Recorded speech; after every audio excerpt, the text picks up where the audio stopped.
Bom, então vamos que vamos, né? Semana passada a gente estava trabalhando fontes de energia, certo? E como a gente teve 4 aulas naquele dia, né, no sábado passado, acabou que deu tempo para discutir praticamente quase tudo, né? O que está faltando aí para a gente é talvez tratar um pouco mais de fonte de energia no Brasil, de forma mais específica, resolver umas questões aqui e passar para frente, certinho? Se tu olhar aí no material, o que eu acho bacana? Cada fonte de energia aí traz as vantagens e as desvantagens. Pode pegar aí na página 72, olha, da apostila 2, página também 73. Você vê que ele traz todas as fontes de energia, explica o que é a fonte de energia, traz vantagens e traz desvantagens. É a melhor forma de estudar fonte de energia é assim. É tu fazendo depois um resumozinho em casa, resuminho, e colocando o que é vantagens e desvantagens. Não tem forma melhor de trabalhar esse assunto, certinho? E aí vamos lá então. O que está faltando só a gente fazer? A gente trabalhar um pouquinho. Ah, aí é uma coisa que eu chamo a atenção, ó. Vai lá na página 81. Na página 81, tá vendo esse gráfico aí na forma de pizza, ó? Matriz energética brasileira. Tá vendo aí um azulzinho, 36%? O que é isso aí na legenda? Petróleo e derivados. Interessante. Essa daí é a matriz elétrica ou é a matriz energética total do Brasil, geral? Essa é a geral, né? Não é elétrica essa daí, certo? Então, se caísse um gráfico desse na prova e ele perguntasse, essa é a matriz energética geral ou é o gráfico de matriz elétrica? Não, se fosse de matriz elétrica, qual era o que era para ser a maioria? Disparado, mais da metade da energia, mais de 50% da matriz elétrica. Tinha que ser hidrelétrica, né? Então, só faltou aí, então, esse gráfico. Poderia ter tido também o da matriz elétrica para ficar legal, para ficar bem completinho aí. Então, faltou, mas não tem problema. Só para você entender, então, que essa daí é a matriz energética geral. Pode ver que a hidrelétrica aí está só com 12%, tá vendo? Esse amarelo. Aí você diz assim, não, como é que pode? Está errado o gráfico. Não, não está errado. É porque esse aí não é o de matriz elétrica, é o de matriz geral. Então, qual é a dica? Qual é a maior fonte de energia que o Brasil utiliza? Geral, petróleo e derivados. Qual é a maior fonte de geração de energia elétrica? Hidráulica ou hidrelétrica. Beleza? Então é interessante que na geral a maior fonte é não renovável, na elétrica a maior fonte é renovável. Agora guarda aquilo que eu falei semana passada. Mesmo a gente usando na geral, em primeiro lugar petróleo, olha aí quem são os outros lugares, ó. Derivados da cana, hidráulica, aí tira o gás, que é não renovável, né? Aí vai aparecer assim, outras não renováveis, lenha e carvão vegetal, que é renovável ou não renovável? Renovável. Lenha e carvão vegetal é renovável. Quem não é renovável é carvão mineral. Porque o vegetal é aquele que a gente faz da madeira, da própria lenha. Então, eu queria que tu botasse só do lado aí desses, de cada fonte, um Rzinho de renovável. Então vai ser renovável aí na legenda. Ou então, na verdade, tu pode puxar do gráfico, né? Na seta, o vermelho, que é derivados da cana. Bota um Rzinho de renovável, né? Puxa aqui, ó. Nossa, puxar aqui também. O amarelinho, hidráulica, renovável. Essas outras não renováveis, que está dando ali 5%, ó, o lilazinho lá em cima. Lenha e carvão vegetal também é renovável. Agora, esse carvão aí que está só carvão, não. Que aí ele dá a ideia que é o carvão mineral. A nuclear também não marca. Não minto, você não vai marcar as outras não renováveis, não. Né? É para marcar outras renováveis lá embaixo. Pronto. Outras renováveis. Aí bora fazer um somatório aí, mais ou menos, em percentual. Vai dar 17 com 12. Então, 29 mais lenha e carvão, tá quanto aí? 8. Então, 29, 36. Oh, 37. Aí puxa com. É. Aí você vai ver. Esse gráfico aí tinha que estar um pouquinho mais atualizado, porque é de 2015. Então, qual é a dica que eu vou te dar? A gente já está quase beirando ali os 50% já de renováveis. Então, o que, que eu quero que vocês levem para a prova? Que mesmo a matriz energética brasileira usando, em primeiro lugar, o petróleo, que é sujo e não renovável, a nossa matriz ela ainda é quase a metade dela, a geral, renovável. E é ótimo. Se fosse a matriz elétrica, aí isso ia chegar a quase 80 e poucos por cento de renovável. Então a dica é, a matriz geral brasileira é boa, uma das melhores do mundo, porque é quase a metade renovável e tal. O mundo geralmente não é assim. Nem o mundo desenvolvido, geralmente eles são assim, petróleo, carvão mineral e gás. O Brasil, tirando que o petróleo usa muito, beleza, mas depois é derivado da cana, que é biomassa, hidráulica, eólica, né? Então, quer dizer, é boa. E se for a elétrica, aí é uma das melhores do mundo. Porque aí é que chega mesmo a quase 83% de fontes renováveis. Então, fica essa dica aí pra gente. Certinho? Beleza. Aí, vamos lá. Acho que as dicas são essas. Ah, uma coisa que é importante pra gente. Ih, deixa eu pegar ali só o pincel, peraí.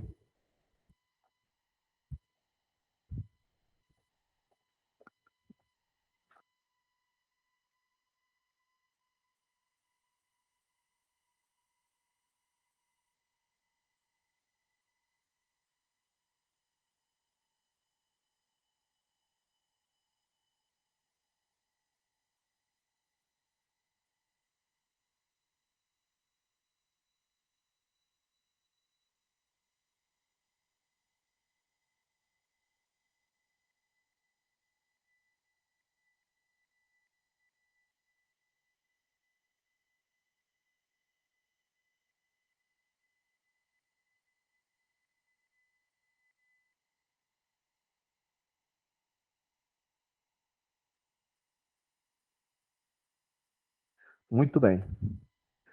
Então, vamos lá. Outra coisa aqui para a gente fechar e resolver exercícios. Vamos falar um pouquinho de energia, só de forma mais específica no Brasil. E aí vamos pegar o seguinte, vamos pegar aqui o petróleo, já que é a fonte mais usada, no geral.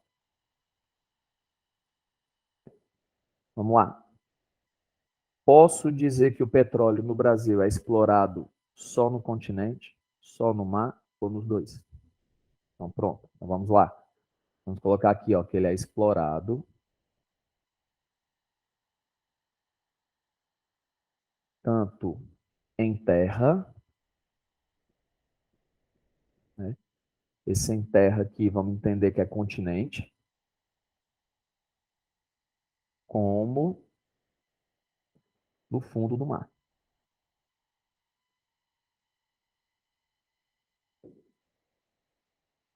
Aí vem a dica. Se é explorado tanto em terra como no fundo do mar, qual dos dois tem a maior exploração? Então vamos grifar aqui e vamos colocar que é a maior, a maior parte, né? Dá para entender. Então só bisuzinho mesmo. Então, aí tem o seguinte, vocês vão fazer prova daqui, né, Wes? Mas diga assim, no final do ano de novo, se tiver e tal, aí o que que acontece? Vamos puxar um pouquinho para o Ceará. É sempre bom de fazer isso, né? Para atender a todo mundo. Quem vai fazer é nem aqui, mas quem vai fazer também provas locais, né? O S, URCA. No Ceará, eu posso dizer que tem exploração nos dois, não tem, só em um. Aí é que tá. E aí no nosso estado, nos dois, certo? Você vai colocar que tem tanto, vou pagar aqui, tanto em terra. Um exemplo onde tem em terra, Icapuí. Indo ali para Mossoró, Rio Grande do Norte, né? Quase no finalzinho do Ceará, já chegando ali no Rio Grande do Norte, tem o município de Capuí, você já vê aqueles cavalinhos que a gente chama, né? De um lado e do outro da rodovia. Aí, isso aqui é petróleo. Então você tem tanto em terra como no mar. Aí no mar, por exemplo, onde é que você vai ver? Lá pro lado de Paracuru, litoral de Paracuru, Mundaú, por ali. Então a dica é essa, viu, moçada? Quem for fazer o S aí, o URCA e tal, que é a geografia do Ceará, então o Ceará também consegue explorar petróleo nos dois. Tranquilo? Beleza. Mais uma dica aqui pra gente, vamos lá? Então, isso aqui é o que ele chamaria de petróleo offshore, viu? Fica só a dica. Esse off aí é fora, né? E o onshore é esse em terra dentro. É um termo que se for usar só o S, né? O S que gosta de dificultar ali e tal e tal. E falar nisso, lembrando que a primeira questão da prova foi sobre fonte de energia, lembra? Fez não? A primeira questão aqui abre, por sinal, uma questão muito boa. Era sobre fonte de energia. Seria até interessante se a gente tivesse ela aqui, né, para fazer. E aí é bacana. Eu pego aqui também. Pronto. Daqui a pouco eu vou comentar sobre essa questão. Muito boa, muito bem feita. Mas só para a gente ver como esse assunto aqui ele é cobrado. Né? Se tiver aí.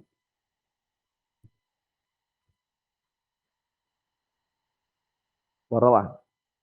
Então, enquanto você acha aí, uma outra dica aqui para a gente. Como é que é a história, né, do petróleo brasileiro? Qual é o presidente que eu vou associar? Para variar, né? Tem duas coisas que eu digo para vocês, que mineração no Brasil e petróleo é Vargas, né? Então, por exemplo, aqui na época da era Vargas mesmo, aquele período ali de 30 a 45, já tem uma galera que começa a dizer assim para o Vargas, olha, Vargas, petróleo é estratégico. Olha, os países aí que estão se desenvolvendo estão explorando petróleo. Outra coisa também, estava no auge da segunda revolução industrial, né? Então era normal que o Fordismo estava se consolidando cada vez mais, a produção de veículos, aquela coisa toda. E uma outra coisa que é interessante, já tinha tido uma guerra mundial, né? A Primeira Guerra. E depois ele mesmo pega a Segunda Guerra, não pega o Vargas? É no governo dele, 39 a 45. Não, ele pega tudo. O Vargas não sai só em 45? Não, 39 a 45. É, 1939 a 45. Bom dia aí, Milene. Então, o Vargas, ele não pega a Primeira Guerra, né? Mas ele pega ali a partir de 1930. Então, a galera viu ali a Primeira Guerra, ele pega a Segunda e ele vê como na Segunda Guerra o petróleo é importante. Porque o que é que movimenta ali caminhões, tanques, petróleo. Ainda nessa guerra da Ucrânia, a gente vê como o petróleo é importante. Em alguns momentos, a Rússia, que é um dos maiores produtores, exportadores de petróleo do mundo, mas em alguns momentos as tropas ficaram ali sem petróleo, deu uma dificuldade para movimentar a máquina de guerra russa na Ucrânia. Por isso que ele fala assim, você precisa ter suprimento, você tem que ter ali a logística para... Então, o que eu estou querendo dizer é que o Vargas, como ele pegou a Segunda Guerra, ele viu quanto duas coisas eram importantes. Siderurgia, fabricar aço. Até uma outra dica. Em 41, ele cria a CSN, né? Que é a Companhia Siderúrgica Nacional, lá em Volta Redonda, no Rio. Você lembra como é que ele construiu essa usina? Com financiamento de qual país? Dos Estados Unidos. E por quê? Porque os americanos queriam que essa usina, durante a guerra, produzisse aço para eles, os americanos, para o esforço de guerra. Mas depois ficaria para a gente, né, quando acabasse a guerra. Olha como a fábrica de aço, a siderurgia, foi importante para a guerra, assim como o petróleo também era. Então Vargas começou a matutar, né? Cara, eu preciso desenvolver extração de petróleo no Brasil. Até então não existia nem Petrobras. Na Segunda Guerra Mundial e tal, ninguém. Aí, durante a Segunda Guerra, ele cria duas coisas interessantíssimas. Em 41, ele cria a CSN, Companhia Siderúrgica Nacional. Em 42, ele cria a Companhia Vale do Rio Doce, que é para extrair minérios lá em Minas Gerais. Justamente, extrai o ferro e o manganês, leva para a CSN e fabricava o quê? O aço. Aí a turma começou, e o petróleo? E o petróleo? Aí, em 53, aí já é quando ele sai, né? 45, aí ele volta naquele retorno dele, antes dele se matar em 54, antes do famigerado suicídio lá, ele vai em 53 criar, vai fazer o decreto, né, que cria a Petrobras. E interessante que um ano depois, 1954, ele cria o monopólio da Petrobras. Monopólio é quando uma empresa só domina distribuição, mercado de um produto e tal. Só que o monopólio pode não ser oficial, pode ser que exista um monopólio, não porque alguém está impedindo de ter outra empresa e tal, porque simplesmente ninguém consegue concorrer, o cara vai quebrando os pequenos e tal, e vai ficando ele. Nesse caso aqui, não. Nesse caso foi algo que deliberado, algo proposital, o governo Vargas, tá? Governo federal, ele chegou lá e botou no papel. Monopólio da Petrobras. O que era isso? Só quem podia. Vamos aqui, ó. Isso durou mais ou menos até 97, para você ver, olha, 54, 64, 74, 84, 94, bote mais de 4 décadas. Como é que era? Somente a Petrobras podia extrair e refinar petróleo no Brasil. Não podia ter outra empresa, certo? Estrangeira e tal, nem pensar. Aqui já é aquele viés mesmo. Ganhou então, porque tinha dois pensamentos na época. Tinha aqueles que queriam o petróleo é nosso, que foi o que venceu, né? A corrente, assim, talvez majoritária e tal, que venceu, né? O pensamento que venceu na época. Mas tinha uma corrente também que falava, não precisa ser estatal, olha, é bom que tenha outras empresas, que é o que hoje muita gente defende, né? Há quem diga, não, a Petrobras ainda é um orgulho nacional, como ela ainda, a maior parte das ações, acho que é só 0,5% a mais da metade, né? Para dar o controle para o Estado, né? Vamos dizer assim. Embora tenha esse controle, mas, por exemplo, não pode haver muita intervenção, embora alguns governos tenham havido, né? Intervenção na Petrobras e tal, aquela coisa toda, mas isso é outra história. E muita gente defende hoje, além de privatizar, alguns defendem, né? Outros defendem até que não precisa, pode deixar ela do jeito que está, capital misto, mas que haja outras empresas. Mas já tem outras. Mas ainda existe um certo, abre aspas, monopólio da Petrobras, não ainda obrigatório. É porque ela ainda domina bastante o mercado brasileiro. Pode, hoje você pode ter. Você tem refinarias, inclusive refinarias privadas, sem problema nenhum. Antes não podia de jeito nenhum. Antes eu vou lhe dizer o que é que podia ter. Postos de gasolina, de várias marcas. Então, quando eu era moleque, eu via muito Texaco lá em Brasília, Posto Esso, né? Aí o que que acontecia? Vamos supor que eu era dono de um posto da Esso. Eu podia pegar o meu caminhão, aquele caminhão-tanque, ir lá na refinaria da Petrobras, encher de gasolina ou diesel, levar para o meu posto, botar nas bombas, botar um lucrozinho em cima e vender combustível. Então, na verdade, qual era a única coisa que a Petrobras praticamente não tinha monopólio, até porque o governo não queria? Distribuição, venda, comercialização. Isso aí ele não botou monopólio. Não só ia ter posto, Petrobras e tal, BR naquela época e tal, tal. Não. Você tinha postos de várias bandeiras diferentes, mas elas pegavam petróleo da Petrobras e revendiam. Então, o que é que elas podiam fazer nesse monopólio? Né? As outras empresas, né? Pensar assim, ó, outras empresas, né? Podiam distribuir. E, na verdade, distribuir aqui é no sentido de vender combustíveis. Postos. Hum.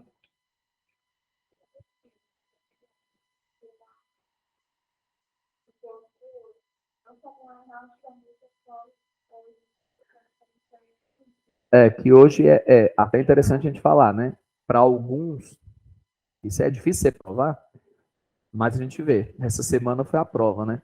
Muita gente fala assim, olha, os postos de gasolina, por exemplo, exemplo claro aqui em Fortaleza, parece um cartel. Para muitos é um cartel. Né? Lembrando que o cartel é uma prática que é proibida no Brasil. Então, o que é o cartel? Quando empresas do mesmo ramo, que seriam até concorrentes, né? Se juntam para cobrar o mesmo preço. Então tem sempre esse negócio, os postos brasileiros, os postos aqui de Fortaleza, eles fazem um verdadeiro cartel. Essa semana nós vimos, praticamente todos os postos subiram e agora fizeram o movimento de baixar. Não sei se baixaram porque esticaram a corda e talvez procura não foi tanto, o cara, não sei. Também teve um pedido do governo federal, vou usar aqui a expressão que foi usada pelo presidente, certo? Pelo presidente, não sou eu. O que ele disse essa semana? Que o lucro da Petrobras é um verdadeiro estupro. Foi essa a palavra exata que ele usou. Estupro no sentido de violência sexual, não sei o que, ele quis dizer que era um estupro a gente, no sentido de uma violência da gente. Não colocou a palavra legal, não era para ter feito essa associação. Só que ele usou também de uma forma, assim, pejorativa para dizer assim, olhe, vocês estão... E ele falou com todas as letras ontem. Não subam mais, não sei, ele disse assim, se eu pudesse interferir, eu ia interferir. Aí é que tá, fica essa discussão, pode ou não pode, não sei o que e tal, mas aí ele morde a mesma língua dele, porque quando ele assumiu com um discurso mais neoliberal, liberal do Paulo Guedes, dizendo que nós não vamos interferir no mercado, nós não vamos interferir na Petrobras, porque isso afugenta o investidor, mas também é ano eleitoral. E aí você sabe que a gasolina subiu. E a inflação, quando a gasolina e o diesel sobe, sobe tudo. Então ele ontem usou essas palavras, viu? Não sou eu de novo. O lucro da Petrobras é um verdadeiro estupro ao povo brasileiro, nas palavras dele. Então, enfim, essa discussão. Mais interessante é a gente lembrar que esse possível cartel é proibido no Brasil, mas essa semana nós vimos, todo mundo praticamente subiu ali de 7,59 para mais ou menos 7,89. Foi cascata. Um subiu, subiu, subiu, papapá. Aí ontem eu já comecei a perceber um movimento de voltar para os 7,59, 7,49 por ali. Enfim, mas é legal você falar, porque o nome dessa prática seria o que então? Cartel, e lembrando que é proibido no Brasil. Certinho? O quê?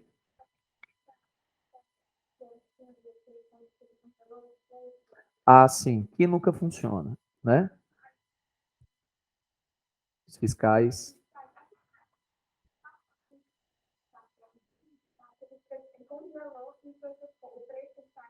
Não, mas ele não é cartel. Aqui ela está colocando aquela prática do governo José Sarney, que a inflação era terrível.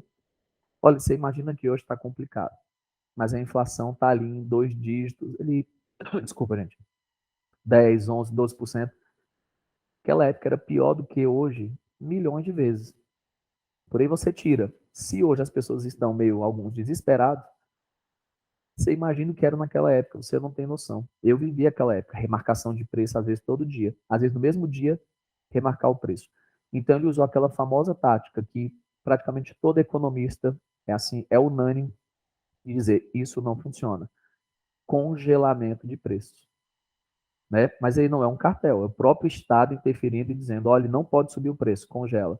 Prática que foi tentada recentemente, se eu não me engano, acho que o Uruguai tentou um tempo atrás, e acho até que a Venezuela estava pensando em fazer, por conta da inflação. A Venezuela tem uma inflação altíssima, né? Mas assim, não funciona. Mas é bom a gente lembrar, nas aulas de história, que o Sarney realmente tentou usar o congelamento de preço. para controlar a inflação. E não deu resultado. Só quem veio controlar a inflação mesmo, e aí todo mundo entende isso, é o Plano Real. Incrível. Foi o que realmente conseguiu a histórica inflação descontrolada do Brasil. Foi o Plano Real que conseguiu ali. Tanto é que foi um feito que quem levou a fama até injustiçada perante os outros, levou muita fama de ser o pai do real foi o Fernando Henrique Cardoso. Mas não foi só ele. Tá? Tem vários pais ali e mães o Plano Real. Mas, nossa, ele ganhou, ele era ministro da Fazenda e tal, então ele ganhou para presidente muito fácil, porque a galera disse assim, caramba, foi muito associada a ele, né? A ideia do Plano Real, porque ele era ministro. Quando se candidatou, a galera é esse aí mesmo, o homem conseguiu, você vê o quão é desesperador a inflação. Então, rapaz, é esse mesmo, Fernando Henrique, bora votar nele. Porque, querendo ou não, ficou associada a ideia de algo que realmente aconteceu, que foi diminuir a inflação bastante, que era histórica. Né? E mesmo quem fala mal do Plano Real, como muita gente falou na época e tal, mas ninguém conseguiu mudar. Porque foi o que ainda deu certo nesses mais de quantos anos? 94 mais ou menos, o Plano Real. Então vai 94, 2004, 2014, daqui a pouco chega nos 28 anos, daqui a pouco está batendo os 30 anos já de Plano Real. Né? Vamos lá. Então aqui, ó, falar do petróleo brasileiro é falar de Getúlio Vargas. Já nos anos 30, a galera começa a dizer: Vargas, meu filho, abre o olho, vai atrás de petróleo, jovem. Aí em 53, ele cria a Petrobras. Em 54, ele cria o monopólio para fortalecer a empresa estatal e dizer que somente a Petrobras podia extrair, refinar petróleo no Brasil. 97, Fernando Henrique Cardoso, ele mesmo, com aqueles princípios neoliberais e tal, vai dizer: é bom que tenha mais participação privada na economia, aquela coisa, concorrência e tal, aquele pensamento. Vamos acabar o monopólio? Acabou. Deu muito resultado? Nem tanto. Que a Petrobras é tão forte nessa questão do petróleo que ainda é como se ela tivesse, para alguns economistas, um monopólio não mais oficial, certo? Porque aqui o monopólio era oficial mesmo, criado pelo Estado, proibido mesmo, nem que eu quisesse, podia fazer uma refinaria, nem que eu quisesse, eu podia ir lá pegar petróleo, só a Petrobras. Hoje não, se eu quiser eu vou.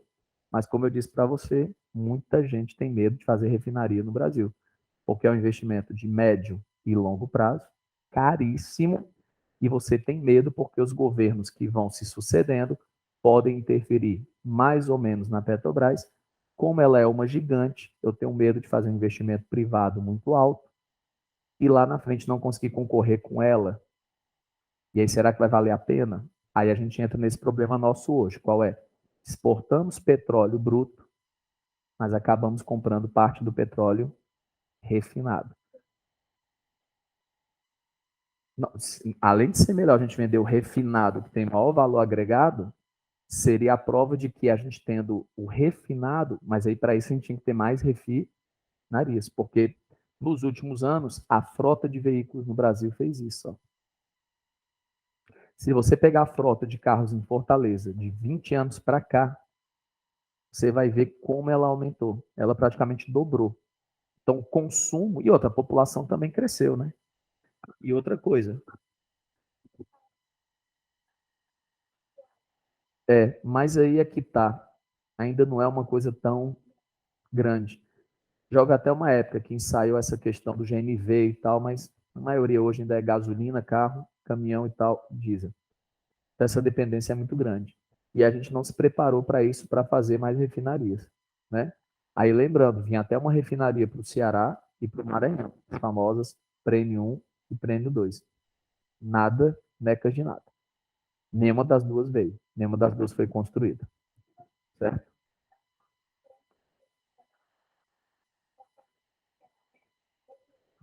Talvez, em partes, é o que eu sempre digo. Qual é o etanol mais barato do Brasil? Um dos mais baratos?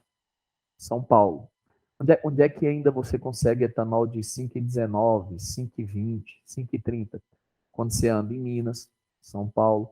Por que o etanol lá é mais barato? Porque a maior produção de cana é São Paulo. É bom que levem isso para a prova, viu?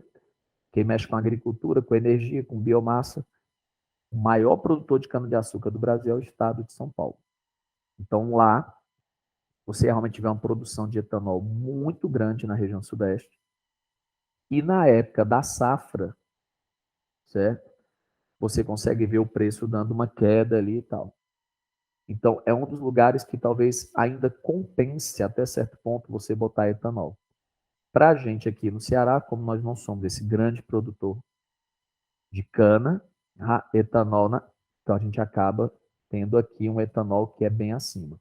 Então, sim, poderia acontecer, mas também não é uma obrigatoriedade, certo? Você falar assim, se eu tivesse uma refinaria aqui, então o preço seria. Isso não é tão determinante assim. Mas no caso da cana da produção, em geral, isso acontece, né? Claro que, por exemplo, gasolina mais cara do país, que chegou a quase R$ 11 o litro, Acre, é normal. Os caminhões para levarem gasolina para lá, uma demora, gasta-se muito, estradas terríveis em alguns momentos, o acesso é complicado, então geralmente as coisas mais caras do país vão ser lá no Acre. E é justamente porque lá não tem essa produção e é muito longe das áreas produtoras. A gente ainda tem muita sorte em Fortaleza. Pronto, onde é que a gasolina é mais cara? Fortaleza ou no interior do Ceará? Não, no interior. No interior, geralmente a gasolina é mais cara do que Fortaleza. E qual é a justificativa para isso? Porque a gente ainda está perto do litoral, então a gente ainda pode receber combustível que vem aqui do Porto do Mucuripe e tal. Lá não, tem que pegar aqui no Mucuripe, ou, se eu não me engano, o PECEM já está recebendo também, aí colocar e levar para o interior. Aí o gasto é maior, não é? Então, o gasto por ser maior para levar para o interior e talvez também menos concorrência, menos postos, porque também acontece, né? Aqui você tem uma porrada de postos em Fortaleza. Então, isso faz com que a gasolina no interior, ela geralmente seja mais cara do Ceará. Então, questões de distribuição também de logística. O próprio transporte encarece o combustível, né? Para mais distante o caminhão for para levar a gasolina, vai ficar mais caro. Certinho? Então, beleza. Vamos apagar isso aqui. Pode apagar. Aí eu vou até me empresta aí que eu vou comentar essa questão da US. Posso apagar, né?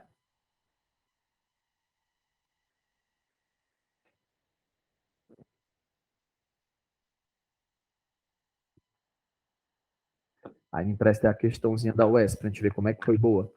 Eu achei que dava para ficar muito na dúvida entre duas, né?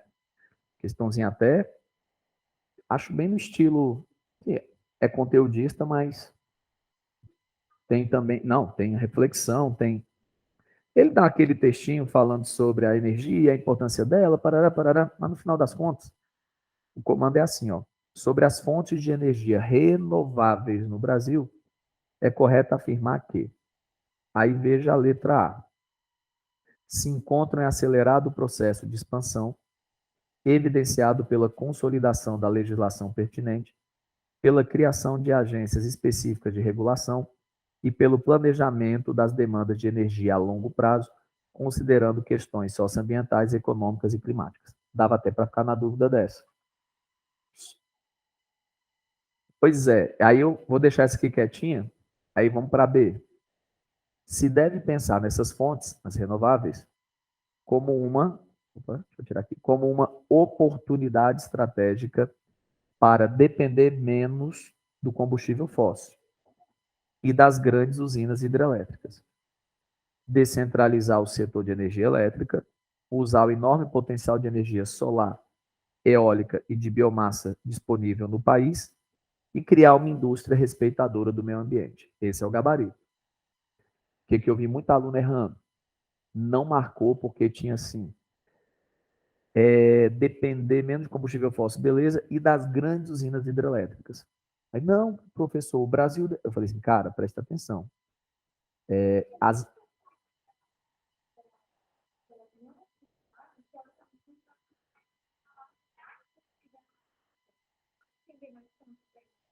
e outra coisa, eu acho que o que pegou é porque a própria hidroeletricidade ela é renovável.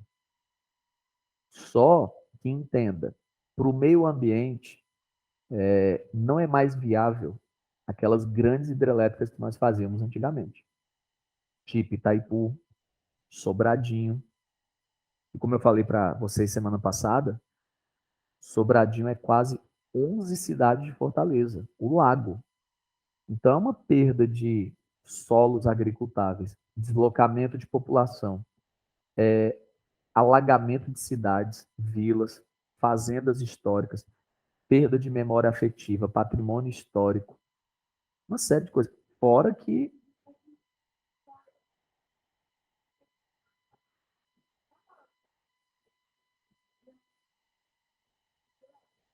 mas a gente também usa hidráulica, né?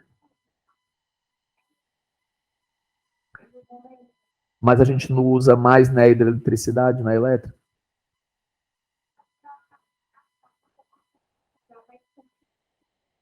Não, não, não, não, não, não. Na hidrelétrica não tem queima de combustível fóssil. A força da água movimenta a turbina, aí você vai ter a energia mecânica, aí o gerador vai converter em energia elétrica. Não precisa de combustível fóssil e tal, nada disso, né? Eu acho que o que pegou aqui, que muita gente não marcou, é que disse assim, não, o Brasil quer depender ainda das grandes usinas hidrelétricas. Eu disse, de jeito nenhum. O Brasil está querendo, talvez, investir mesmo em eólica, solar, biomassa, porque está vendo aqui, como ele diz, uma oportunidade estratégica. O mundo está cobrando isso de vários países, e o Brasil tem potencial. Vou te dizer qual é o erro. É quando ele diz assim, que o Brasil fez um planejamento para demandas de longo prazo, aquela coisa. Olha, vamos combinar. Não é querendo falar mal do Brasil, não. Mas a gente dificilmente tem essa coisa do planejamento a longo prazo e tal. Nós somos aquele país que, historicamente, entra governo, sai governo, muda tudo. Não existe muita a política estatal. Existe muita política governamental. Porque a estatal é aquela que é de médio e longo prazo, tem uma continuidade, independente se vai entrar um presidente A, B, C, esquerda, direita, conservador, progressista, o cara vai levar essa política.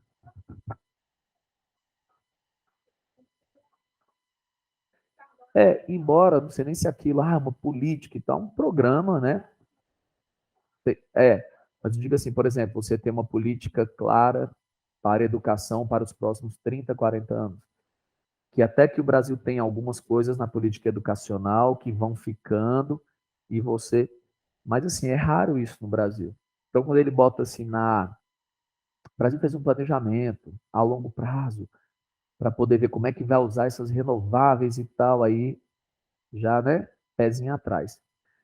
A C já é errada mesmo, porque ele diz assim, ó, a energia hidrelétrica cada vez mais deixa de ser uma fonte estratégica para o Brasil. O cenário climático com chuvas regulares nos últimos anos, além do investimento em usinas eólicas e solares, eliminou as vulnerabilidades do setor elétrico do Brasil. Já está errado, porque se a gente pegar nos últimos 5 anos, as chuvas ficaram extremamente irregulares e, tirando esse ano, graças a Deus, foi um ano bom de chuvas para o Ceará, para as hidrelétricas brasileiras, para os açudes cearenses. Tanto é que ontem, olha que interessante, ontem ou anteontem, ontem, a governadora Isolda Sela mandou tirar, suspender a famosa taxa de contingência da CAGES, da água, esgoto, que era uma taxazinha que a gente estava pagando há 6 anos. E por que estava pagando há 6 anos? Porque o Ceará não ficou quase 5 anos consecutivos de seca. Então, essa tarifa de contingência era uma forma de forçar, talvez, até o consumidor a economize água, certo? Economize água. Olha, não gaste tanto, a conta agora vai ficar mais cara, tem uma tarifa ali de contingência, ó, e ontem essa tarifa ela saiu. Um dos motivos, choveu bem esse ano, coisa que fazia tempo que não chovia bem assim no Ceará. Mas aí ele está falando dos últimos anos.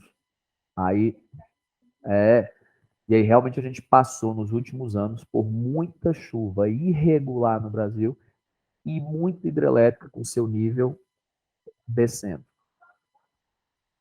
São Paulo teve aquela crise até que faltou água mesmo, não só para energia elétrica, nada disso, mas água mesmo para consumo.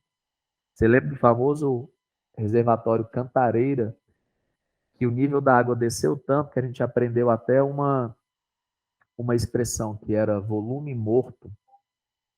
O que era o volume morto? É quando a água do reservatório desce tanto, desce tanto, desce tanto, que quando chega no final, aquelas partículas mais pesadas decantava e ficava no fundo. Então, as maiores impurezas, aquelas coisas e tal, ficam lá embaixo, né? Aí a galera falava, rapaz, tem que usar água aí do volume morto do Cantareira. E eu não estou nem falando de Nordeste. Isso aconteceu onde? São Paulo, cidade de São Paulo, região metropolitana, viu alma ali com a escassez de água. Então, você já está errado por isso. Beleza?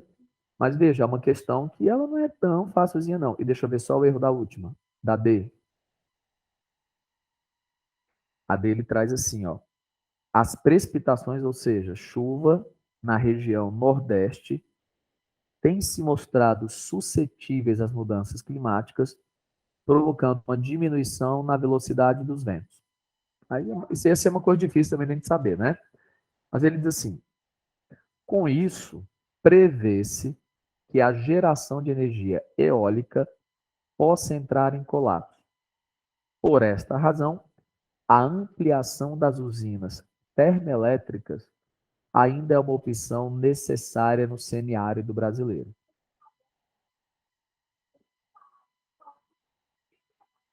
Não, ele falou provocando uma diminuição na velocidade dos ventos.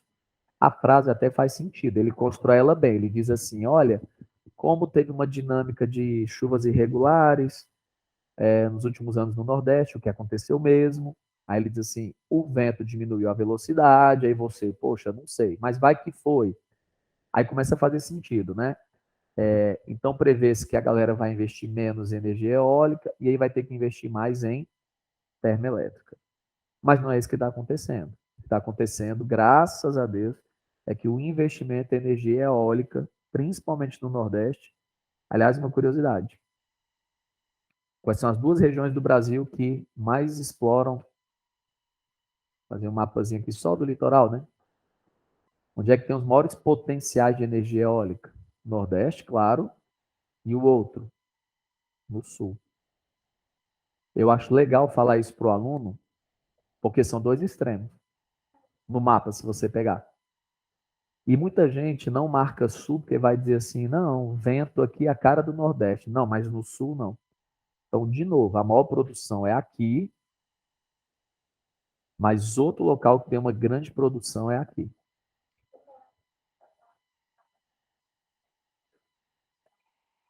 Não, e sabe o que que é também? Você tem aqui, próximo ao Trópico de Capricórnio, você tem uma confluência também de ventos, de massas de ar. Então, tem uma localidade lá que chama Osório, município de Osório. Ele é famoso, famoso, famoso no Rio Grande do Sul em produção de energia eólica. Tinha até um ditado lá que era assim: no dia que Osório engarrafar vento, Osório vai para frente. E aí eles até brincam que foi mais ou menos assim, engarrafar vento, mas não foi, foi investimento em aerogeradores.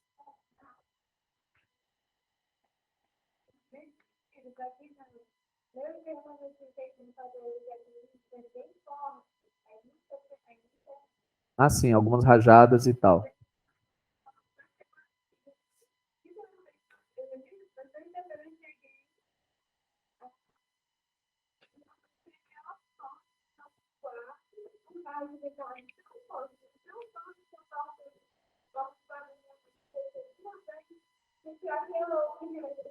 Sim, rachou. Já aconteceu isso lá em casa.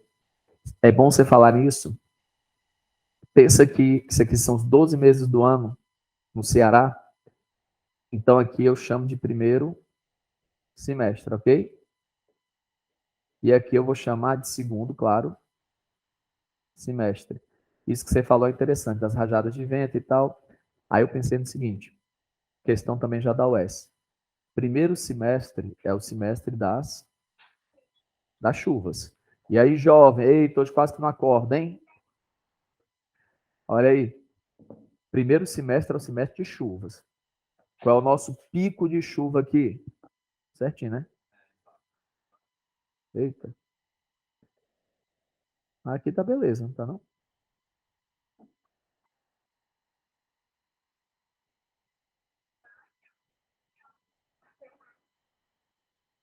Valeu. Ó, primeiro semestre, então, são chuvas, né? Qual é a nossa quadra chuvosa? Fevereiro. Aí, março e abril é o pico, beleza? Maio começa aquela diminuída e vai tendência de diminuir. Então, pico de chuva no Ceará é esse. Aliás, no boa parte do Nordeste, boa parte dele, são chuvas aqui exatamente de verão, passagem para outono, que fique bem claro, né? Já para a geografia física. Aí o segundo semestre é o semestre dos ventos, no Ceará. Então, aqueles meses de agosto, setembro, outubro, que seria aqui o quê? Vamos pensar aqui nas estações do ano. Outono, aí eu vou no outono ali até junho, depois vai inverno de junho, julho, agosto. Você vai pegar principalmente aqui o período de primavera. E é quando você tem os ventos mais velozes. Então é bom que a gente tenha essa ideia de Ceará, que o primeiro semestre são chuvas e o segundo semestre mais ventos. É uma dinâmica natural aqui do nosso estado. Tranquilo? Então fica essa dica aí também para a gente.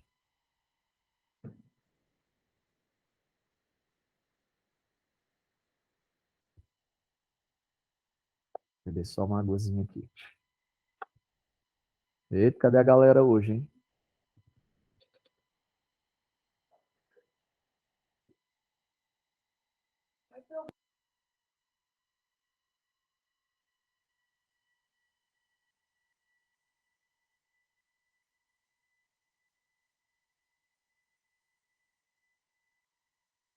É verdade. Ontem até fui dar uma aula particular e o foco era Unicristo lá da aluna. Alguém vai fazer? Vai fazer? Medicina? Pois é, eu estava vendo com ela e, assim, é uma prova que eu gosto muito e não acho fácil. A de humanas, de jeito nenhum. De jeito nenhum mesmo.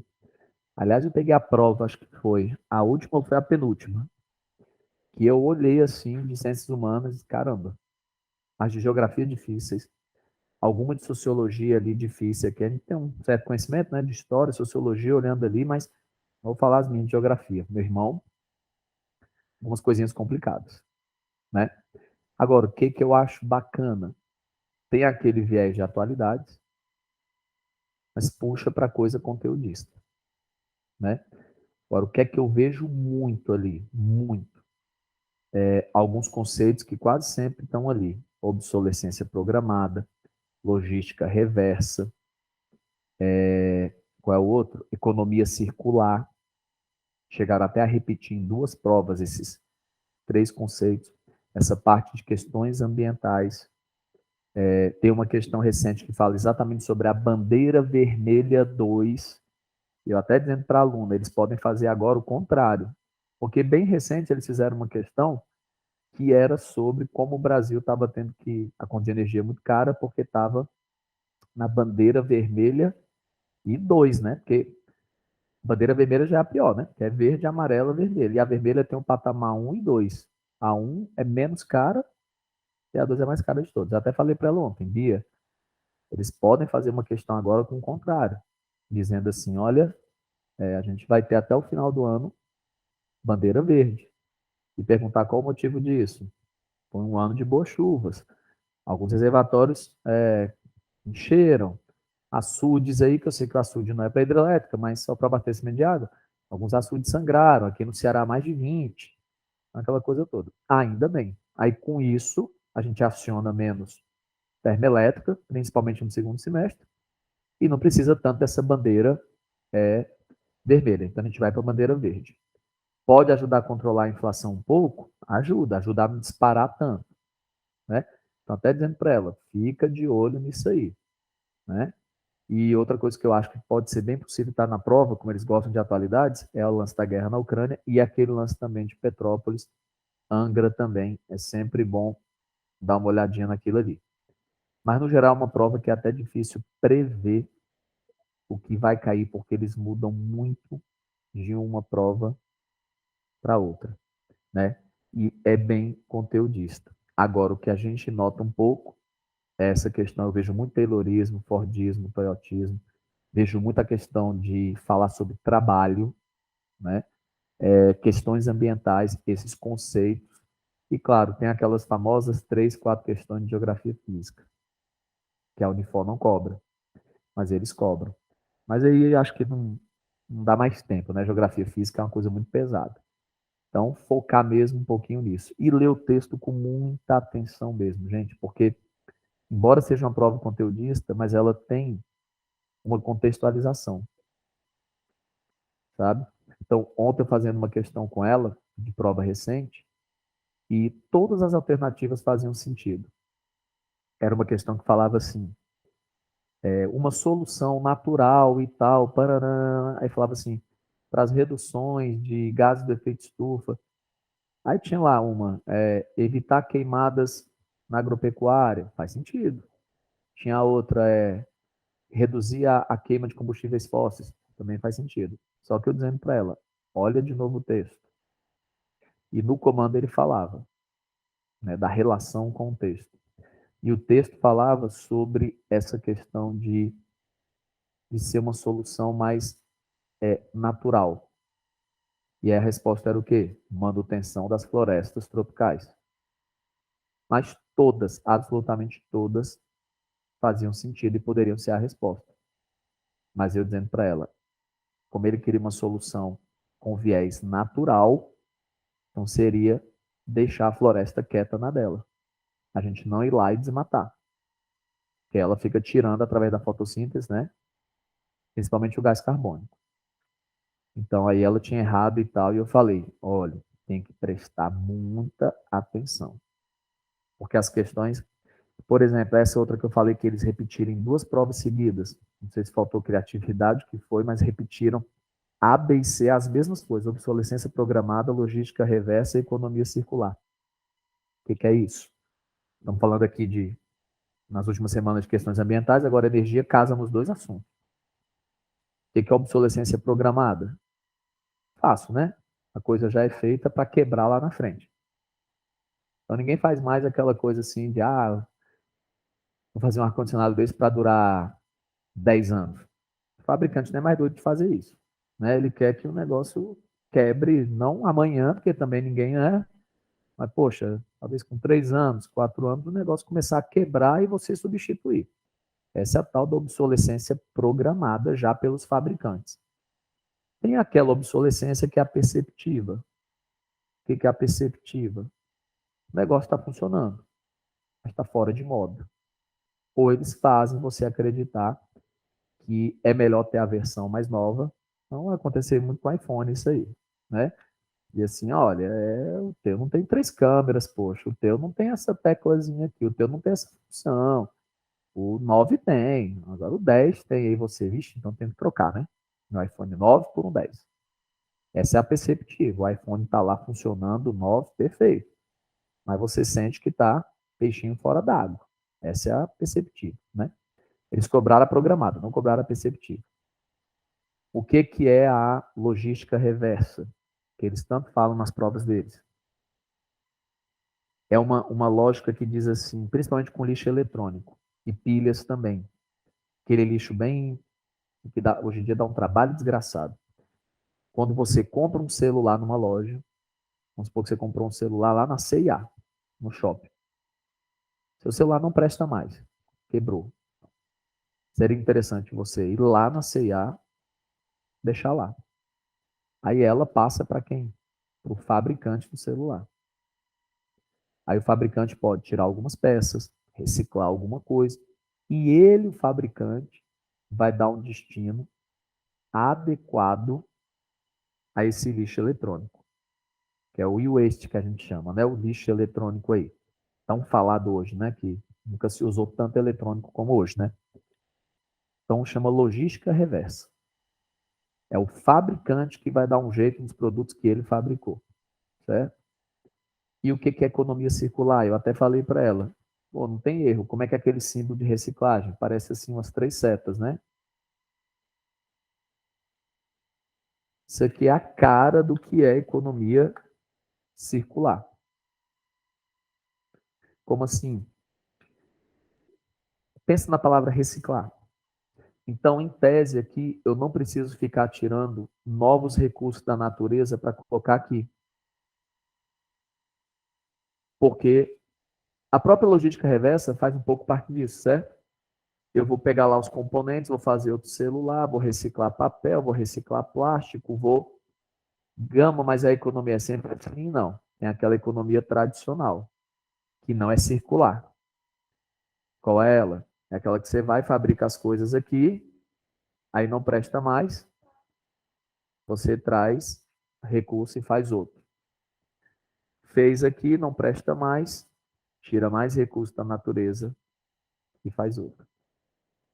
Tá? Então, essa que é a famosa economia circular que a gente tanto fala hoje e que eles vêm cobrando, que seria uma economia que é mais sustentável e que, em tese, ela usa muito essa questão da reciclagem, então isso evita que você tenha que ficar tirando mais recursos da natureza.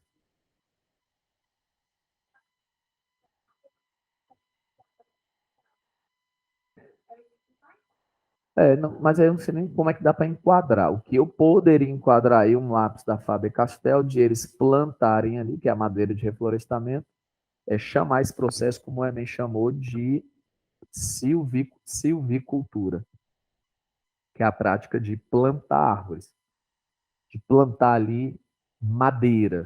Porque o que você quer é madeira, né? A gente chama de plantar madeira, é uma expressão assim meio, né? Mas é para dizer, poxa, estou plantando porque o que eu quero ali é a madeira. Então, aí seria silvicultura.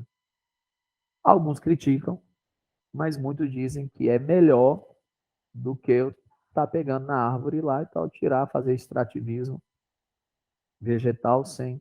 Então, vou fazer ali reflorestamento e vou tirar. Então, guarda esse nome silvicultura ou agrosilvicultura. Pode ser os dois termos na prova, certo? Então, fica a dica aí para Unicristos aí, três expressões que eles usaram nos últimos anos e que eles gostam muito disso aí, certinho?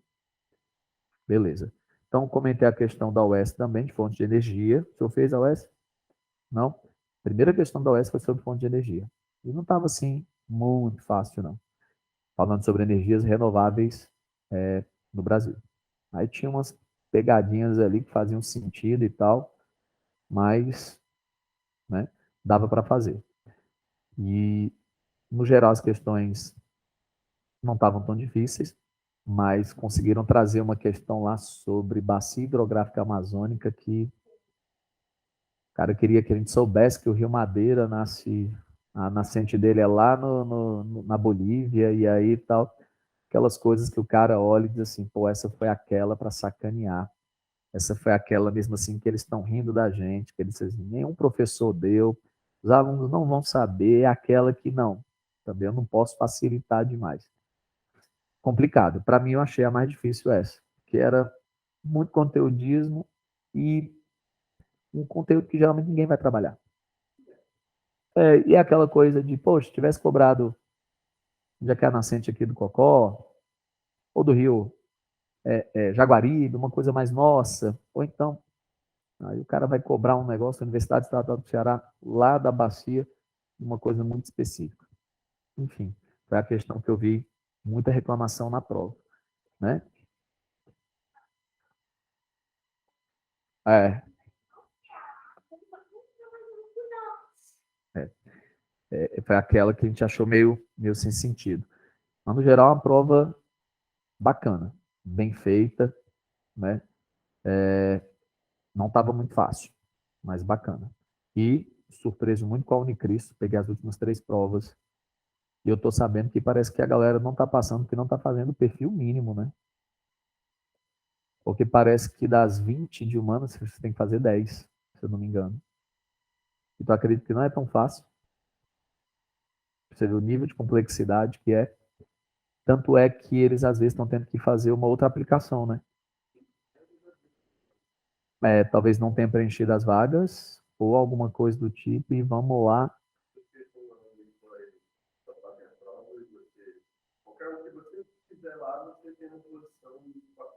Sim.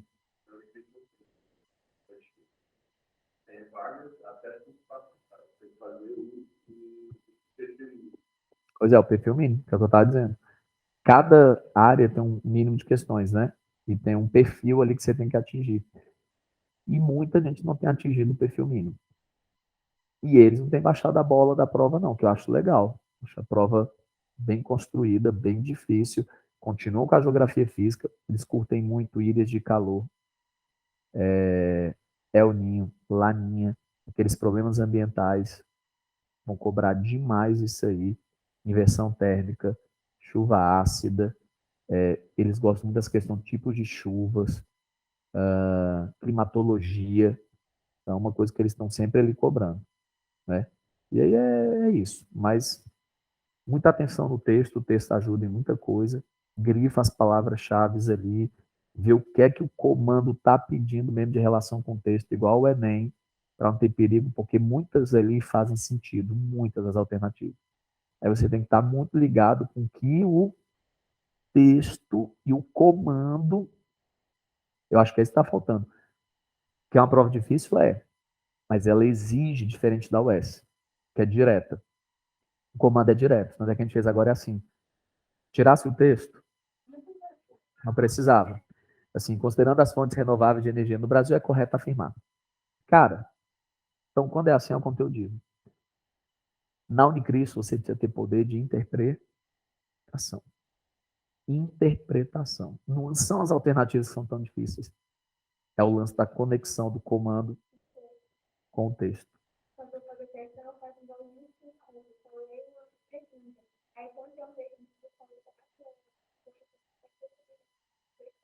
É. Eu acho que já tem que ser cessado até o contrário. Se não pular, eu acho que você tem que ler. E uma coisa que eu recomendo, não sei se dá tempo, que aí eu não sei realmente se a Unicristo tem a questão do Enem, que não te dá muito tempo. Que é você ler o texto uma vez, aí você lê a segunda. Cara, quando você lê a segunda vez, flui mais. E é sempre assim, se você lê um livro uma vez é uma coisa, se você fizer uma segunda leitura, até com filmes isso acontece. Você às vezes vê um filme uma vez não percebe algumas coisas. Assiste novamente para ter uma análise geralmente mais profunda já. Então, se houver um tempo, dá uma lida. Você vai saber quando é aquela mais difícil, né? Dá uma outra lida no texto, grifa ali, vai no comando. Eu percebi ontem. Falei assim, olha, interpretação, cuidado aqui com o que o comando pede. Então é interessante, viu? E facinho não é não. E eu gosto disso. Ainda bem que a gente ainda tem provas como o S e o Unicristo, que são meio casca grossa, né? Porque o último Enem de Geografia foi muito fácil. De humanas, na verdade.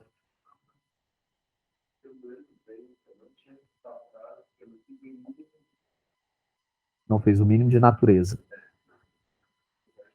Olha que eu nem olhei natureza. Se eu estou olhando humanos e estou dizendo para vocês que o bicho pega das 20, você imagina aí, deve ser 20 também de natureza? Deve ser, né? Provável. Imagine aí também o que, que deve ser aí essas 20 de natureza. Para fazer o perfil mínimo, né? Mas vai dar certo. Então, domingo agora, que vem, né? Não, não amanhã, né? Dia das Mães, no outro. Aí. Nós. Bora fazer umas questõezinhas aqui. Página. Trouxe tua apostila 2? Tá lá? Pega lá. Quem tá em casa aí, Milênio, a gente vai na página 81, tá? Não, 81 aqui os exercícios. Ah, sim. Só o comentado, Então, pular. Então, vamos aí para 83. Beleza. Que começa nas questões propostas, né? Exato. Beleza. Então, deixa eu só ele chegar aí. Ó, aquilo que eu te falei, olha a primeira questão de cara, ó.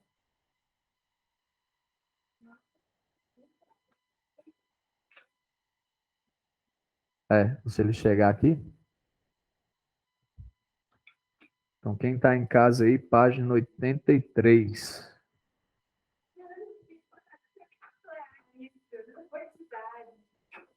E foi aquele mapa que eu acabei de fazer para ti, ó. Nem tinha visto a questão, né?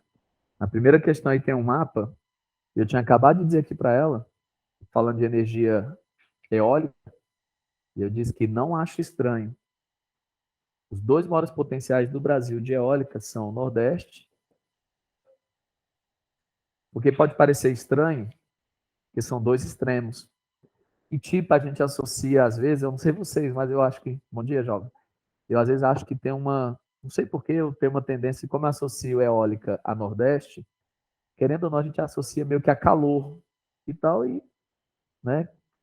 E o Sul, por ser, no geral, aquela coisa fria, eu né, posso estar errado, mas acho que passa muito na cabeça dos alunos uma ideia de que se tivesse Sul e Nordeste na opção, não marcaria. Porque ficariam duas coisas muito extremadas, né? Assim, e é exatamente isso. E aí eu nem tinha visto a questão, ó. Ele já coloca assim: observe a imagem. Tu tá com dois aí? Na página 83. Primeira questão. Ó, tem um mapa aí mostrando o sul, principalmente o Rio Grande do Sul, eu até te falei, né? E o outro mapa aí é mostrando o Nordeste, com destaque justamente para o Ceará e para o Rio Grande do Norte. Aí que você que reforça mesmo que a energia é o quê? Eólica. Por eliminação. É, é dando sentido para o sul. Eu tô igual a você. Solar faria talvez muito sentido aqui no Nordeste, nem tanto lá no sul. Nuclear teria no mínimo que ter o Rio de Janeiro aí, que só tem duas usinas lá, aquela coisa toda. Geotérmico, eu falei para vocês que no Brasil a gente não usa, eu não falei, estou falando agora. A gente não usa energia geotérmica para eletricidade, nem é muito viável.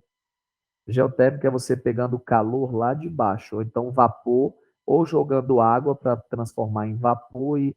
Mas isso é legal para aqueles países que têm vulcanismo, geysers, instabilidade mais tectônica. Então, Chile, Islândia, Filipinas, Japão. Então, essa galera, né, para eles, mais viável. No máximo, o que é que vocês vão encontrar por aí na internet? Que a energia geotérmica que a gente ainda pode usar no Brasil são as águas aquecidas para turismo. Exemplo, termas aqui em Mossoró, Rio Quente em Goiás. Não, não, mas aqui também. Sim, aqui em Mossoró, Nordeste. Foi para perfurar petróleo lá, acabaram perfurando e acharam uma fonte de água geotérmica que a gente chama. Aí ela vem, é sempre a mais alta, a mais quente, aí a água vem descendo. O que às vezes você pensa que não é natural é porque as piscinas que são construídas são artificiais. A piscina. Mas a água que alimenta essas piscinas é a água, por isso que a gente chama de piscinas naturais. Então vai descendo e vai esfriando um pouco. Aí a temperatura vai diminuindo. Não, você vai encontrar isso em Goiás, você vai encontrar isso aqui no Rio Grande do Norte. Então o máximo que a gente tem é energia geotérmica. Não sei se gosta de falar energia geotérmica, mas é piscinas térmicas e tal, turismo, mas nada de energia elétrica. Então, eu não posso nem marcar isso solar, nem nuclear, geotérmica. Maremotriz é incipiente no mundo, na verdade, e aí sobraria eólica. Maremotriz, a gente tem um projeto aqui no Porto do Pecém. Você aproveita aquele movimento subido e descido do mar, chama de marulho, a tremida que a água vai dando. E aquilo ali você consegue produzir energia. Mas é muito, como é que eu posso colocar? A quantidade de energia produzida é relativamente pouca. certo? Então, assim, a França tem algumas áreas que produz e tudo, mas, no geral, é uma energia que, em escala mundial, ela é muito incipiente. Hum?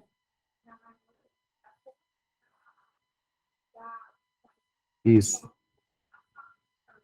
Eu acho que é mais a constância. Não tenho certeza, mas acredito que seja é a constância ali, certo? Vamos lá. Então, na 1 aí seria energia eólica. Não achem estranho.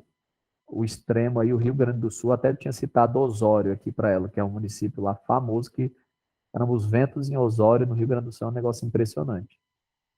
Vamos lá. Cara, e essa 2 aí, brincadeira, né? Moleza, ele traz um mapa aí, e quanto mais vermelho, né? Você tem mais horas de sol, aquela coisa e tal. E aí, claramente, ele pergunta qual é a região que concentra o maior potencial para a produção de energia solar no Brasil, é a região Nordeste, né? Então, beleza. Agora vamos na 3, questãozinha da UES. Sobre exploração de petróleo, marque a verdadeira. Letra A. Ocorre um processo controlado de extração de jazidas na terra e no mar, porém os acidentes com escape de material radioativo para a atmosfera, mas ele está falando de energia de petróleo, né? Então, eu já tendo a achar que essa A nem pensar, né? Porque ele está falando em escape de material radioativo. Então, o cara já, opa, peraí, isso aí está falso. A B nem pensar, né? A produção de energia de matéria-prima é limpa, já corta aí. Está falando de petróleo, morreu. Aí vem a C, que eu também acho que já está errado, que diz assim: esse tipo de exploração não acumula resíduos poluentes e o potencial de produção é igual em todo os tipos de formação geológica. Só você puxar a setinha aí e lembrar que qual é o tipo de formação geológica onde tem. De formação geológica que encontra petróleo. Não é distribuída. Vamos, eu sei que eu não tenho isso aqui ainda, mas vamos lá. Já adiantando um pouco a matéria para fazer o link. Só existem 3 tipos de estruturas geológicas. Quais são elas? Vou fazer do mais antigo para o mais recente. Escudos cristalinos, bacias sedimentares e dobramentos modernos. Pronto. Esse esqueminha aqui, gente, mas é tudo. Tudo. Unicristo, menos para uniforme, mas vamos lá. Unicristos, US, URCA, Enem, é incrível como um esqueminha. É um dos maiores bizus da geografia, isso aqui, ó. Aí vamos lá. Isso aqui tem no Brasil? Não. Então o que, que eu vou fazer? Posso botar um X e dizer assim: não tem no Brasil. Aí eu vou vir para cá. Qual o percentual de escudos cristalinos e bacias sedimentares? 36%.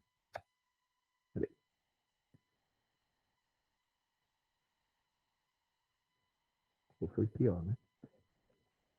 E as bacias sedimentares, 64%. E aquela dica de ouro. É incrível. Para mim, a maior parte é essa daqui, né? Nos escudos cristalinos, eu acho os famosos minerais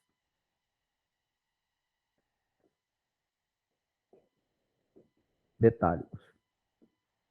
E é aqui, responde a questão, é onde eu acho os famosos o quê? Combustíveis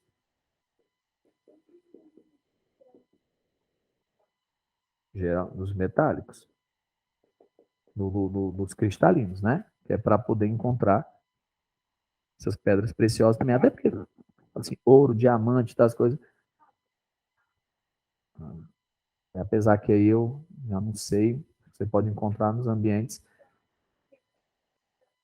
Até porque também, o que pode acontecer? O ouro às vezes é formado num local, mas chuva pode pegar esse material, levar. Até que sabe onde é que se encontra muito ouro? Nos rios.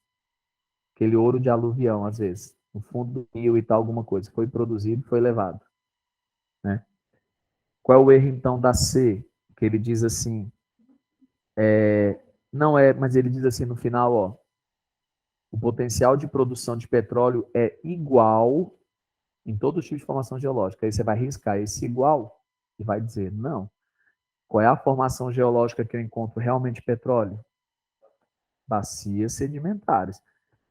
Ele está me dizendo que é mais ou menos assim, não, tu encontra petróleo do mesmo tanto em bacias sedimentares e em escudos cristalinos.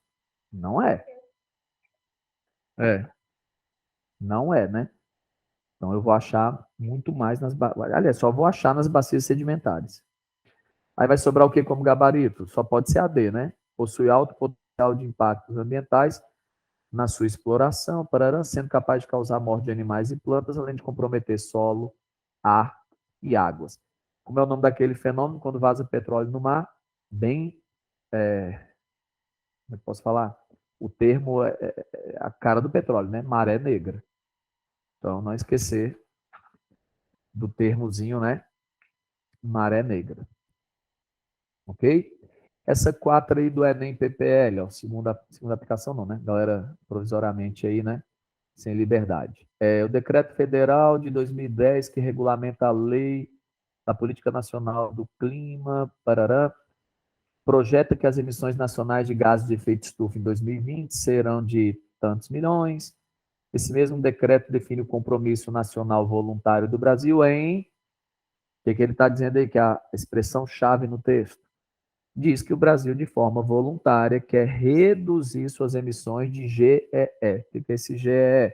Gases de efeito estufa. Então, o Brasil está se comprometendo voluntariamente e vai reduzir suas emissões, parará. Veja agora o comando. Ó. O cumprimento da meta mencionada, qual é a meta? Reduzir gases de efeito estufa. Está condicionado, ou seja, vai ser favorecida se fizermos o que nessas opções? Abdicar das usinas nucleares? Não, porque inclusive elas são limpas do ponto de vista atmosférico, nós vimos isso, elas não geram esses gases de efeito estufa. Então, abdicar delas não vai dar diferença. B, explorar reservas do pré-sal. Pré-sal é petróleo, não é? Então, em tese, se estou explorando pré-sal, estou usando petróleo, não vou atingir a meta, né? Já pode sair. E outra coisa, também dá uma ideia de que se eu... porque ele fala assim, se eu explorar pré-sal, não vou conseguir reduzir. O ato de explorar petróleo não reduz os gases de efeito estufa, né? Abdicar da energia nuclear não vai a C, utilizar gás de xisto. É poluente você utilizar gás de xisto. Xisto é uma rocha que você extrai um líquido chamado querogênio, que se assemelha muito como se você usasse um combustível fóssil. E o pessoal já chegou a chamar, em 2015, de o petróleo do século XXI, porque dois países estavam barateando sua extração de xisto, Estados Unidos e China. Só que o processo para retirar esse xisto, que é um processo que você injeta um líquido na rocha para ela quebrar, fragmentar. Os produtos químicos que você usa nesse líquido, os impactos ambientais são gigantescos. Mas eles conseguiram baratear muito o custo de extração de xisto. O xisto não alavanca mais pelo custo ainda, mas se o petróleo normal subir muito, pode ser que se torne viável. Mas também por pressão pelos impactos ambientais que o xisto gera. Porque os produtos químicos você vai utilizar para quebrar a rocha. Tem uma expressão, cara, como é que eles chamam? Não é craqueamento, tem um nome. Para fragmentar essa rocha.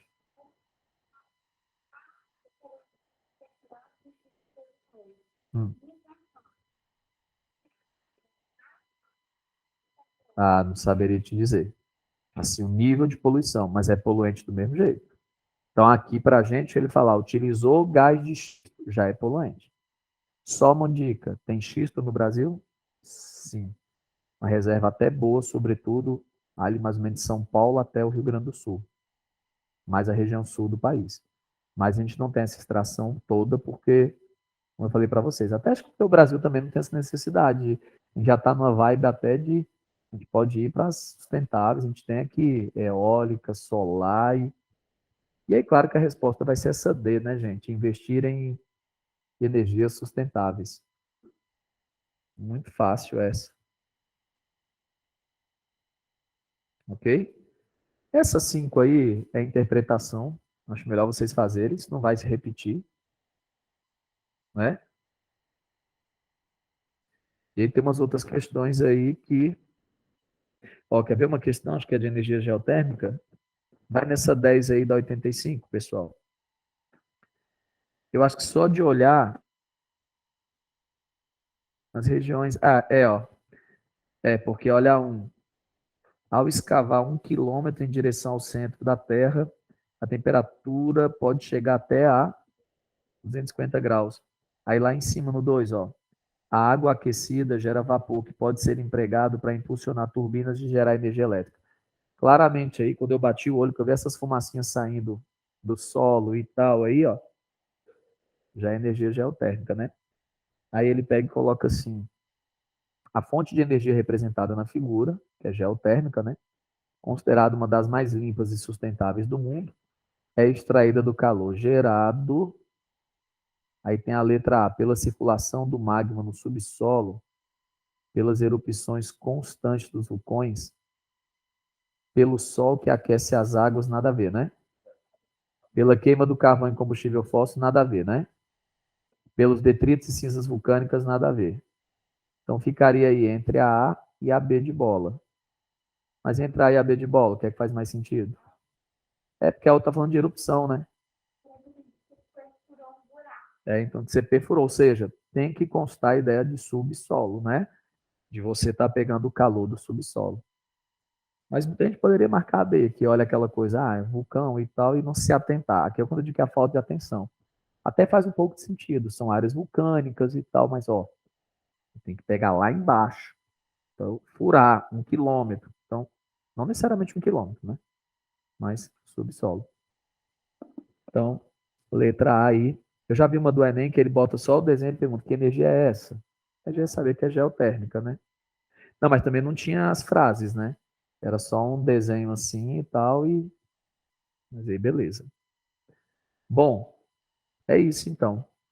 Fonte de energia vocês vão fazendo em casa. Se tiver alguma dúvida nesse exercício, vocês vão trazer semana que vem. A gente vai iniciar semana que vem um assunto também que cai muito, que são teorias demográficas, população, demografia, parte de população, né? Mas não fica só nisso, vai tudo, né?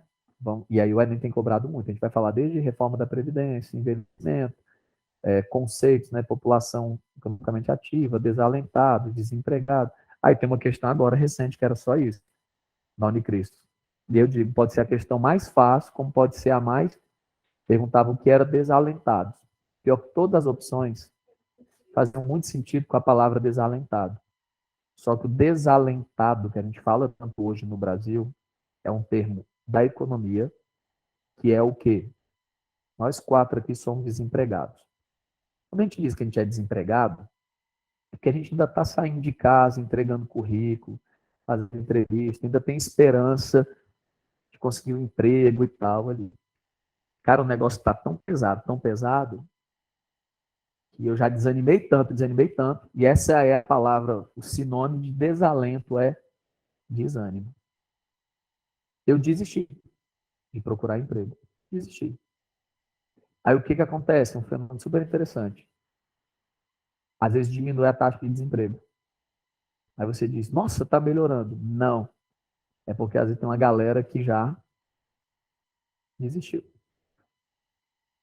Cara, se eu falar para vocês que tem quase 6 milhões de pessoas no Brasil nessa situação, de desalento, já de. Não. Como, ta... como também é um erro dos alunos acharem que só é economicamente ativa, população ativa, quem trabalha com carteira assinada formal. Não. E vou te falar mais uma coisa. Para a UES, e não é para a UES não, o correto é isso que a UES fez. Quem é desempregado é economicamente ativo. Claro. População ativa é quem está disposto a trabalhar e ganhar dinheiro. Agora, população ocupada, é por isso que às vezes o aluno não sabe diferenciar. A população, então aqui, 3 trabalhando, carteira assinada, vendendo espetinho ali, vendendo ingresso ali, cambista, ilegal, lá no Fortaleza e River Plate. Todo mundo aqui é economicamente ativo? Sim.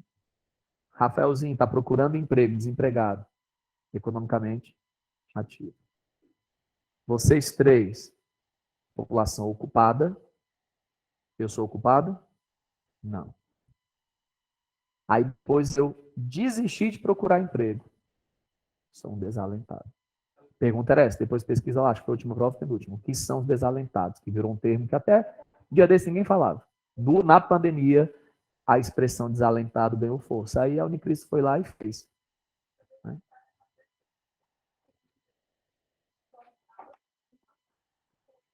Né? Desalentado é o cara que desistiu. Acaba desistiu de procurar emprego e tal, o cara tá desistiu. Porque às vezes não entra na conta. Não entra na conta. Ninguém mais está mais saindo para procurar, não sei o que, aí você não consegue detectar. Mas é como se o cara nem existisse. É aquele negócio que às vezes o cara não entra na conta, o cara é invisível. Está invisível, ele não está mais saindo e tal, e você não consegue mais contar com ele. Aí acontece um fenômeno interessante, que o desemprego diminui, não é o desemprego que diminui, são os índices que diminuem, mas não necessariamente o desemprego mesmo esteja diminuindo. Fica com isso na cabeça que ele cobrou e fica com essa ideia de população economicamente ativa, população ocupada. É isso que a gente vai começar a conversar a partir do próximo sábado. Valeu, galera.